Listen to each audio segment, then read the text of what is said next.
Bonjour à tous, bienvenue sur ma chaîne. Je suis Delphine Testu, je suis coach en régénération.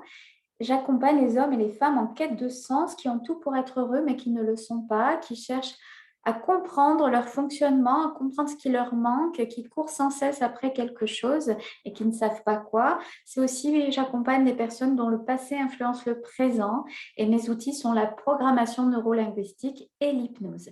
Donc, je vous livre aujourd'hui un exercice d'auto-coaching. C'est une méthode de résolution de problèmes qu'on utilise en école de coaching, que j'ai appris pour accompagner mes clients. C'est une méthode simple que je vous transmets là pour l'appliquer à vous pour résoudre vous-même un problème, y voir plus clair. C'est une espèce de zoom arrière qui va vous permettre de prendre du recul, de poser les choses sur un papier. Alors, je vous conseille vraiment de mettre la vidéo sur pause et de prendre un cahier, un stylo pour pouvoir noter. Et si vous avez déjà un problème en tête, eh bien, pensez-y, préparez-le. Et puis, on fait ensemble cet exercice de coaching où je vous donne toutes les étapes pour y voir plus clair et pour résoudre votre problème. Si vous avez un choix à faire, si vous avez une décision à prendre, s'il y a quelque chose qui est plus fort que vous, alors posez ça sur le papier. Alors bien sûr, prenez un problème où vous pouvez agir, vous avez un impact. Ce n'est pas quelque chose que vous subissez et que vous ne pouvez rien y faire, par exemple. Là, ça ne sera pas bon parce que là, c'est une méthode avec un problème à résoudre par l'atteinte d'un objectif. Voilà, on commence tout de suite. Cette méthode s'appelle la méthode SCORE, S-C-O-R-E. Alors, on y va. Donc là, je vous ai mis toutes les étapes pour avoir un visu global de la méthode, mais on va voir les étapes une après l'autre. Donc, vous prenez votre problème, vous le posez sur une feuille et après, on va voir toutes ces étapes, le S, le C, le O, le R et le E, c'est-à-dire la situation, les causes, définir un objectif pour résoudre ce problème, les ressources et les effets.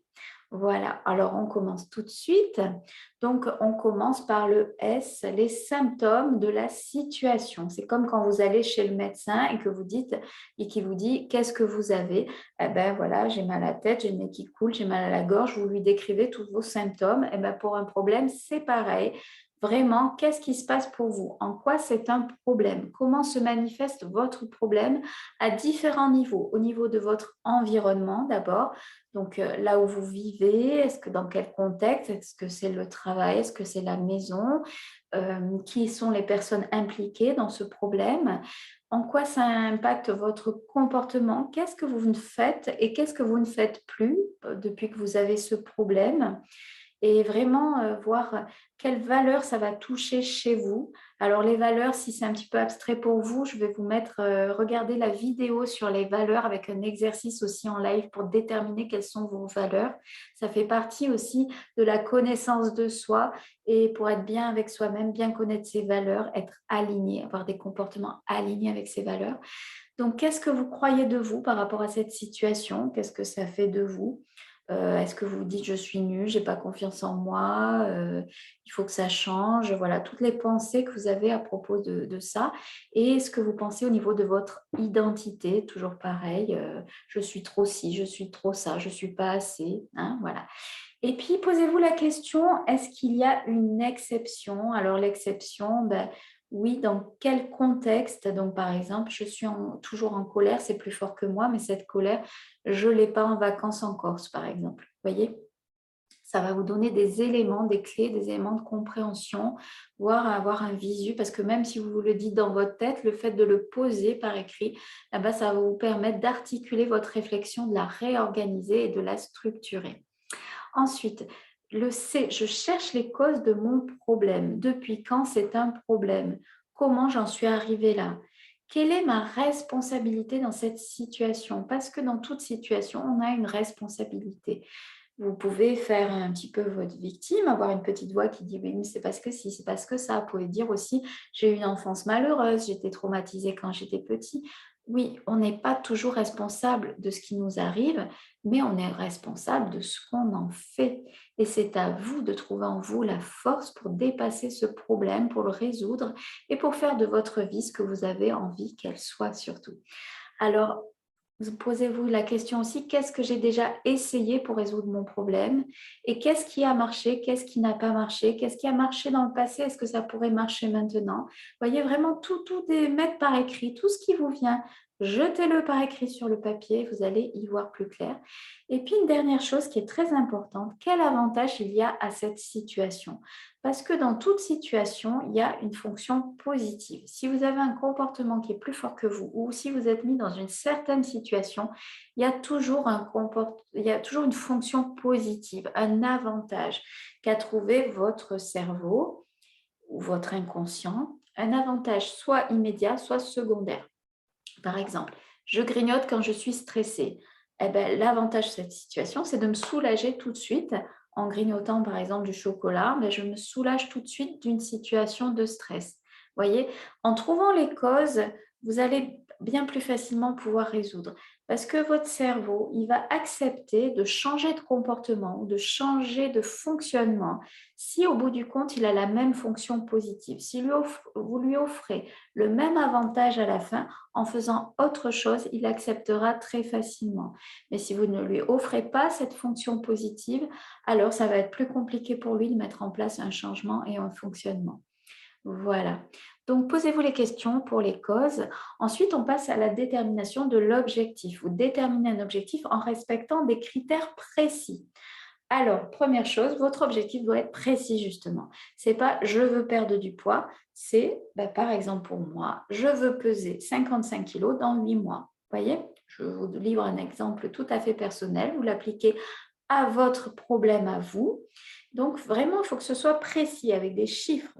Hein. Il faut vraiment des chiffres ou autre ou une date, mais en tout cas, il faut que ce soit vraiment, vraiment précis.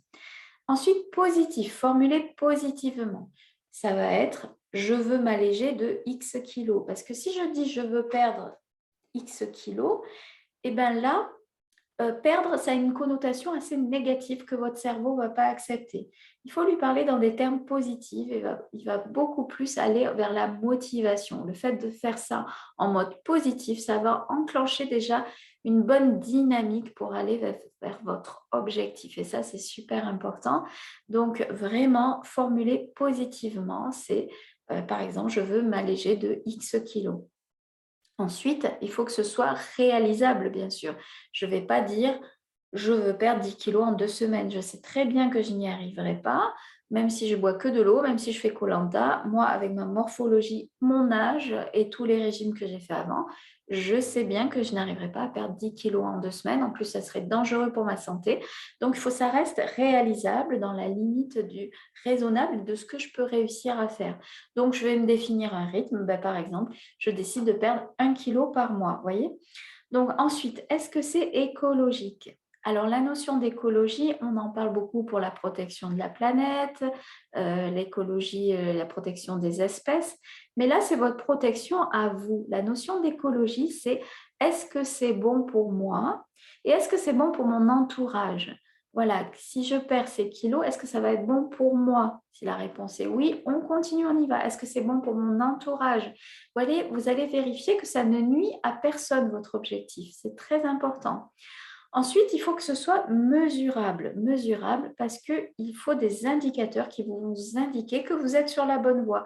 Si par exemple, je me dis je vais perdre 10 kilos en 8 mois, il faut que je sois capable de voir si au bout de 4 mois, il ne s'est rien passé, je ne vais pas être en route vers mon objectif. Donc, je vais me mettre des indicateurs. Par exemple, je définis mon rythme. Une fois par mois, je vais vérifier que j'ai perdu 1 kilo, par exemple. Minimum, voilà, je serai sur la bonne voie. Pas question de se flageller si un mois je ne les ai pas perdus. Je regarde les. Pareil, vous faites un point à vos stades d'indicateurs. Pourquoi j'en suis là? Pourquoi ça n'a pas marché comme je l'espérais? Et adapter votre stratégie pour arriver vers votre objectif. Ça sert à ça, ces étapes. Et ça sert aussi à découper votre objectif parce que 10 kilos, ça va me sembler énorme, mais si je le découpe un par un, ça va me sembler beaucoup plus acceptable et beaucoup plus digeste comme objectif. Voilà. Donc, dites-vous bien quelles sont les étapes, comment je vais vérifier que je suis sur la bonne voie. Et enfin, dernière question, est-ce que c'est bien ce que je veux? Posez-vous cette question, est-ce que c'est bien ce que je veux au fond de moi? Posez-vous la question, à vous, honnêtement, en tête à tête. C'est très important. Ensuite, on passe aux ressources. Le R du score, c'est mes ressources pour atteindre l'objectif. Alors, quelles sont les capacités utiles que j'ai pour servir mon objectif? Donc là, je vais penser à toutes mes ressources. Moi, par exemple, j'ai de la détermination, j'ai du courage. Une fois que je me mets un objectif, je reste focus et je vais jusqu'au bout. Une fois que je m'engage aussi, je vais jusqu'au bout. Vous pouvez mettre en place une stratégie. Peut-être que si je le dis à toute ma famille, vous verrez, je vais perdre 10 kilos, et ben, je vais me sentir engagée et je vais me dire trop la honte si je n'y arrive pas, par exemple. Vous voyez, si vous vous connaissez un petit peu, vous savez le fonctionnement et vous savez sur quoi agir, sur vos leviers, vous voyez, sur quoi ça va marcher, en fait, votre motivation. Donc, vraiment, quelle stratégie je peux mettre en place, sachant comment je fonctionne, sachant comment je me connais. Et qui d'autre peut m'aider? Parce que vous avez vos ressources internes, vous avez des belles qualités, des belles capacités qui vont vous aider pour atteindre cet objectif, mais vous avez aussi des belles ressources externes. Si vous demandez de l'aide, à qui vous pouvez demander de l'aide et comment. Et voilà, donc vraiment ne pas avoir honte ou peur de demander de l'aide. L'être humain par fonction, enfin, par nature, il va vous aider, il sera ravi de vous aider si vous demandez, si quelqu'un vous demande de l'aide, vous êtes ravi de pouvoir le faire si vous pouvez. Donc là, ça sera pareil en retour pour vous. Voilà, donc voilà pour les ressources. Ensuite, on passe aux effets. Le E, c'est les effets. Les effets de l'atteinte de mon objectif. Est-ce que c'est bon pour moi en ce moment de me mettre à ça, voyez? Parce qu'il y a des moments dans la vie où c'est pas le moment, parce qu'on a trop de choses à penser, trop de choses à vouloir, on n'a pas assez d'énergie, on est trop fatigué. Voilà, ça vraiment c'est propre, vraiment lucidement, regardez les choses en face et peut-être dites-vous, ben, c'est pas le moment, ce sera le moment peut-être dans 6 mois, quand j'aurais eu ça ou quand j'aurais dépassé ça ou quand, vous voyez, et même si ça dépend de quelque chose, ça peut être bah, après quand ma fille aura passé son bac, par exemple, parce qu'en ce moment, je l'aide beaucoup à réviser, en plus de mon boulot, tout ça, bah, je ne peux pas être partout, vous voyez, je ne peux pas concentrer mon énergie partout. Voilà, donc vraiment, pensez, est-ce que c'est le bon moment pour vous? Ensuite, posez-vous la question, s'il y avait un inconvénient à réussir, lequel serait-il? Parce que dans toute situation, il y a une fonction positive et il y a quelque chose que parfois le cerveau a envie de maintenir.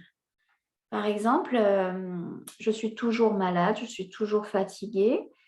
Eh ben, le bénéfice secondaire, ça peut être que mes enfants prennent des nouvelles de moi tous les jours parce qu'ils savent que je suis fatiguée, ils sont inquiets pour moi, voyez? Et on peut comme ça entretenir une situation sans le vouloir, sans logique, mais pour ça, votre inconscient entretient cette situation parce qu'il voit un intérêt, il voit que ça vous fait du bien. Et votre inconscient, tout ce qu'il veut, c'est vous faire du bien, c'est votre meilleur ami. Et il a sa propre logique et parfois, eh ben, ça peut vous faire rester dans une situation inconfortable. Par exemple, vous en avez marre de votre job, vous avez envie de le quitter, mais vous êtes dans une sécurité matérielle. Eh ben, est-ce que c'est acceptable pour vous de changer maintenant? Est-ce que c'est utile pour vous? Ou est-ce que non, c'est vraiment pas le moment parce que là, vous avez besoin d'argent pour faire ci, pour ça, mais peut-être dans 6 mois, vous pourrez vous pencher à nouveau sur la question. Vous voyez? Et comment vous allez vous y prendre pour contourner vous voyez, ce bénéfice secondaire, si vous arrivez à apporter le même bénéfice par un autre moyen qui n'est plus un problème, alors votre cerveau va l'accepter facilement. Voilà. Ensuite, dernière étape, une fois qu'on a fait tout ça, qu'on a passé toutes les lettres, on visualise son futur moi. C'est très important, son futur moi avec l'objectif atteint. Vous faites une visualisation avec vos sens. Qu'est-ce que vous voyez? Vraiment, vous voyez dans la situation, comment je me vois, la posture, mon allure, même jusqu'au détail, comment je serai habillée, comment je vais me tenir. Et tout ça au niveau de votre environnement, comment votre entourage va réagir une fois votre objectif atteint. Visualisez ça complètement, émergez-vous dans l'expérience. Au niveau de vos comportements, qu'est-ce que vous ne ferez plus? Qu'est-ce que vous ferez alors? Qu'est-ce que vous pourrez faire? Que croirez-vous de vous alors, une fois l'objectif atteint, qu'est-ce que ça va changer comme croyance sur vous? Ben, peut-être vous aurez plus confiance en vous, vous savez que vous aurez réussi, vous aurez de la fierté, de la satisfaction, de la joie et ressentez tout ça. Imaginez-vous votre objectif atteint et ressentez tout ça dans votre corps, c'est très important. Qu'est-ce que ça va changer au niveau de vous? Vraiment, vraiment, c'est très important ça, de ressentir tous les bons effets de l'atteinte de l'objectif. Ensuite, donc là, je vous remets toutes les étapes, un visu global. Et en petit bonus, si vous avez envie de tester cette façon de faire, vous avez une autre option qui est celle d'écrire les lettres sur des papiers. Vous prenez des demi-feuilles A4 et puis vous marquez comme ça en gros situation, cause, objectif, ressources, effet. Et puis vous allez placer ces documents, voilà, comme sur le schéma que vous voyez là, documents sur le sol des panneaux. Vous êtes au centre et vous faites un demi-cercle autour de vous, du gauche vers la droite, en marquant score. Et là, c'est encore plus puissant de faire cet exercice-là. Vous allez d'abord, premier panneau, le S, le regarder en mode dissocié, c'est-à-dire de loin. Quelle est la situation? Vous marquez votre situation. C'est le même exercice, mais un peu plus puissant. Au lieu de faire sur votre cahier assis à une table, eh bien, vous allez le faire debout et vous allez vous déplacer à chaque fois sur les panneaux. Donc, chaque fois en associé, puis en dissocié, c'est-à-dire vous regardez le panneau de l'extérieur et en associé, c'est-à-dire vous mettez carrément sur le panneau, les pieds sur le panneau et vous ressentez cette situation, vous le vivez dans votre corps. Parce que si vous associez les sensations de votre corps avec votre raison, votre détermination et votre conscience, en fait, vous allez allier, imprimer dans votre corps et ça va être beaucoup plus efficace. Voilà. Ça, on le fait en coaching aussi, en accompagnement. Donc, voilà, vous regardez le S de loin, vous marquez ce qui vous vient. Ensuite, vous mettez sur le panneau et vous ressentez tout dans votre corps. Vous visualisez bien la situation. Vous prenez tout ce qui vous vient et vous le marquez. Parce que peut-être en mode conscience de loin, sur le panneau, il va sortir des choses, mais peut-être des choses supplémentaires vont sortir quand vous allez être sur le panneau en mode associé parce que votre inconscient va vous aider à vraiment bien lister, à trouver toutes les choses auxquelles parfois vous n'avez pas pensé. Et vous faites pareil pour le C, la cause, vous le regardez de loin, vous marquez vos causes qui vous viennent de façon consciente et après vous mettez sur le panneau, vous vous posez, puis vous réfléchissez de façon vraiment inconsciente et vous allez noter ce qui vous vient. Pareil pour l'objectif. On regarde de loin et on se met dessus.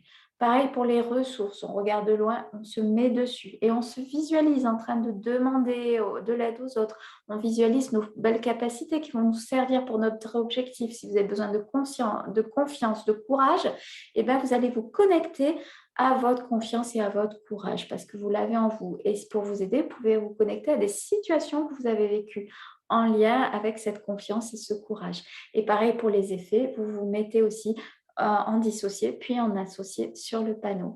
Voilà, j'espère que ça a été clair pour vous. N'hésitez pas à vous abonner, à liker, ça va me motiver à animer cette chaîne qui est toute jeune. Et puis, n'hésitez pas aussi si vous avez des questions en commentaire, j'y répondrai. En tout cas, merci pour votre attention et puis à bientôt. Si vous voulez aller plus loin, ben, un accompagnement en présentiel ou en visio, n'hésitez pas, je suis disponible. Je suis coach en régénération et psychopraticienne en PNL et en hypnose. Voilà. Donc, je vous souhaite une belle journée et je vous dis à bientôt.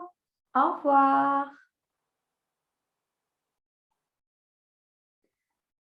Alors, vous voyez, je veux rester avec vous. Voilà.